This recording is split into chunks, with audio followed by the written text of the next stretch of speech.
Transaction isolation levels is a concept and a functionality that you need to be aware of as a developer in SQL Server 2008 because this determines the level of concurrency in data modification. And by concurrency, we mean how are we going to handle a situation when multiple users are trying to modify the same data simultaneously. Now, when the idea of databases first came up and we thought, man, if we could just put all of our data in one central repository and everybody hit the same data and change it, wouldn't life be cool? And then once we did it, we realized, well, wait a minute, we've got a new problem now. What happens when more than one person wants to change the same row or the same piece of data in a table? And so we've got to worry or be concerned about concurrency. And really what we're talking about is controlling the database locking. When someone is looking at a record, do we want the database to prevent anybody else from looking at that record, or do we only want it to lock somebody else out when somebody's actually updating the record? And that is exactly what we're talking about here. We're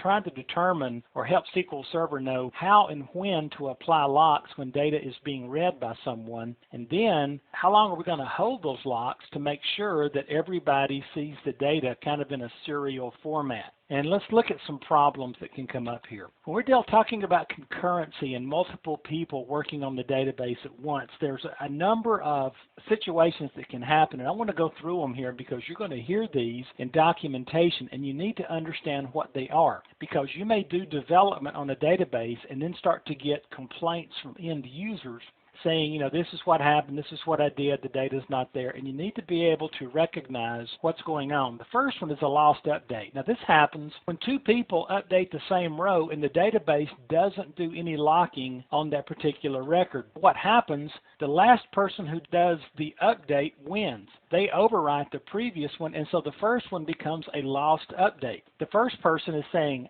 it was set on 3, I changed it to 4, and then I called it right back up and it was on 6. To them, their update got lost. What actually happened is somebody else's update went on just maybe a few milliseconds right after theirs did, and so their update was lost. The next one that you'll hear about is called a dirty read. A dirty read is when a second transaction reads data that has not been committed. And what's going to happen here is user A goes in and makes a change on data, but they haven't committed it yet. And then if user B goes in and reads that, they're looking at data that has not been committed, and they're looking at the data, making a decision based on what they're reading, and then user A rolls back their change. And then based on what user B saw, they make their decision, and they make their change or they don't make their change, and then when they go back and look at the data in a report a few days later, it's not even what they saw.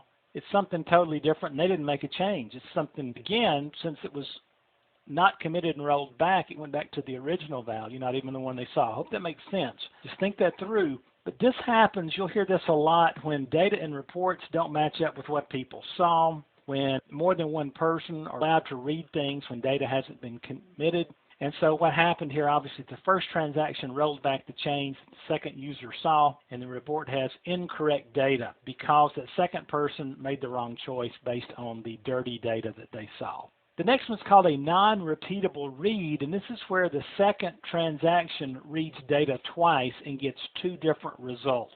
And that's a very close cousin to the dirty read. The first transaction grabs the data, they do some sort of modification in a transaction. Second one reads it, the first one rolls it back or commits it, then the second one reads it again and gets something totally different. And to them, it feels pretty funky. A phantom read is where the second transaction selects a set of rows, and then the first transaction completes, which changes one of those rows, maybe even deletes it. And so now the second transaction has a row in their row set that is actually no longer in the database. You can see kind of some of the challenges that can come up with this whole capability of multiple people being able to be in the database at once. And so there's a knob that you can turn, if you will, inside SQL Server that's called the transaction isolation levels, and we can basically tighten or loosen the way SQL Server deals with these concurrency locks. Now the lowest level is read uncommitted, and this means I can read uncommitted data. This allows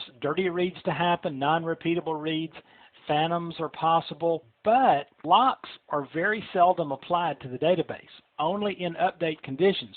So that means that a lot of people can use the database without experiencing locks and complaining about slow response, but you may have a lot of serious issues on reading data and data consistency from the end user standpoint. Now, read committed is the next level, and this one, by the way, is the default setting on SQL Server when you install it. It won't allow dirty reads, but non-repeatables and phantoms are possible. Then there's repeatable read, which is a step up, and only phantoms are possible here. But understand, as it's starting to tighten up how much data it will let you see and how long it's holding those locks, keep in mind the database is going to get more and more slow responses as people are locked out. And then the top of the scale here is serializable. And this is where nobody sees anything when anybody else is touching it. Now, what this does effectively, it makes everyone feel like they're the only person in the database, but it makes everybody else stand in line anytime two people are touching the same record. So you'll have to watch, and as a developer, you need to know what isolation level your database is at. 99.9% of the time, it's going to be on read committed, but if this gets